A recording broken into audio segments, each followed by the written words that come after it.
Баршаға сәлем, менің құрметті оқырмандарым. Бүгін сіздер менен осындай синематик видео жасауды бірге үйренетін боламыз. Мінекей мен осы дайын синематик видео жасап қойдым. Мінекей мына шаблон, осындай менің видеом осындай көрініс беріп тұр. Яғни мінекей мына музыкалар, мына жақта синематик музыкалар, ал мына жерде видео, ал мына жерде кішігірім эффекті және де текст.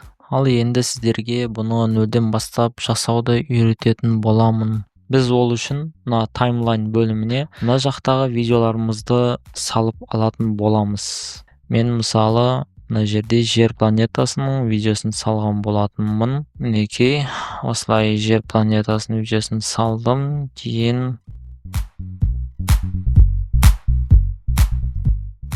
құрметті оқырмандар, мен осылай видеоны дайындап алдым. Қазір барлығын рет-ретімен сіздерге көрсететін боламын.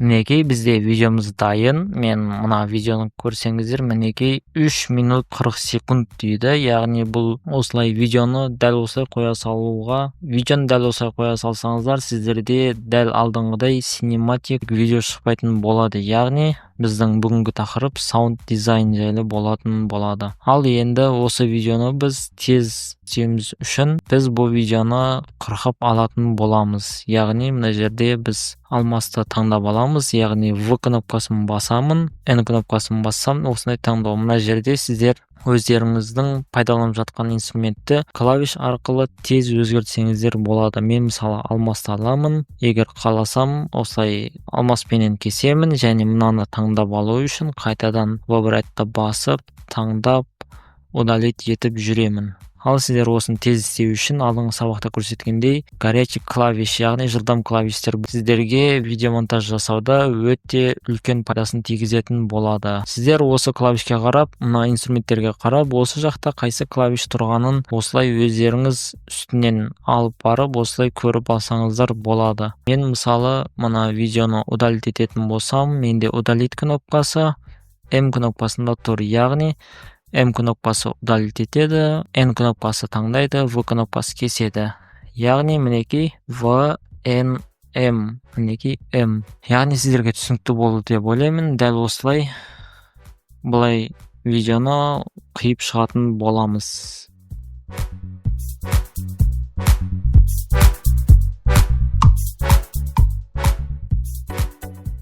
Видеоның соңына осылай жылдамдық қосып қоямын, адамдарды зеріктірмеу үшін.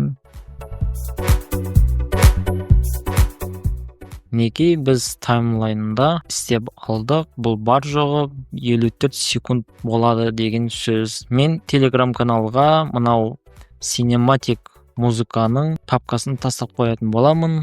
Сол жерде телеграм арнама кіріп, мына синематик деген папканы ашсаңыздар, дәл осы жердегі мына синематик звуктардың барлығы шығып келетін болады.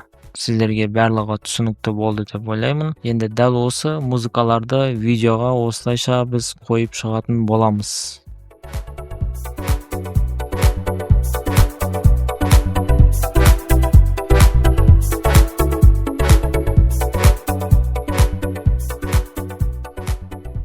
Мінекей бізде видеомызды дайындап алдық. Дәл осы жерде сіздер бір нәрсеге мұқият мән беріңіздер. Мына жерде мысалы музыка басталады, соған жараса видеода бірден басталады. Сосын кейінгі кадрға өткен кезде мына жерде біздің музыкамыз, яғни видео басталғанда мына жерде біздің музыкамыз осындай видеоның кадрынан кешікпеу керек. Дәл осы музыканы видеоның басталуына сай тура бір линияға осылайша қойып шықсаңыздар, сіздердің істеп жатқан видеоларыңыз более атмосферный болып шығатын болады. Яғни бұл жерде көбінесе мынандай қателік жібермеңіздер. Яғни мына жерде музыка жай басталады, сосын дауысы көтеріліп, сосын мына жерде түседі. Бұл жерде кадр бірден басталатын болса, дәл осындай музыканы қойғандарыңыз қате болады. Сіздер ол үшін мына жерде музыканың мінекей графиктарын өздеріңіз көріп алсаңыздар болады. Сіздердің видеоларыңызға байланысты дәл осындай музыканың графиктарын осылай қойсаңыздар дұрыс болады. Яғни мен мына жерде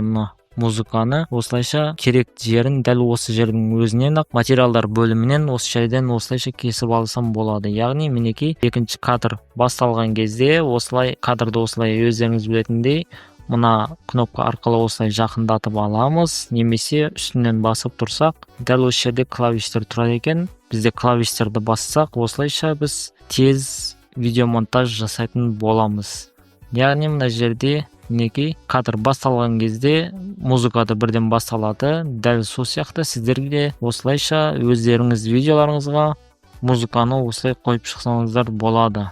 Яғни мына жерде видеоны көресіздер, көріп алып, мына жерде видеоны көріп аласыздар, соған жараса музыканы да осылайша қоя бересіздер. Енді сіздерге бұл нәрсені мен мысал ретінде көрсетіп жатырмын.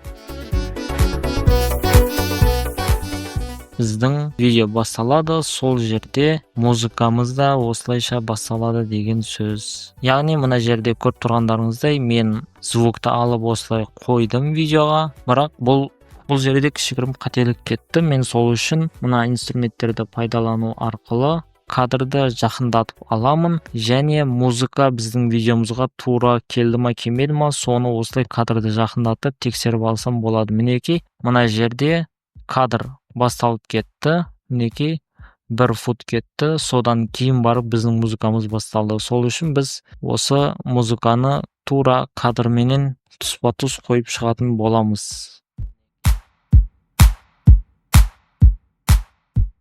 Міне бізде тұспа-тұс тура келді кадрменен, яғни кадрменен музыка дәл осылай тура келді. Жалпы осылай істеуге болады. Дәл өстіп синематик музыкаларыңызды, видео жасауларыңызға осылай болады. Біз келесі сабақта бұдан да көптеген қызықты сабақтарды сіздерменен бірге өтетін боламыз.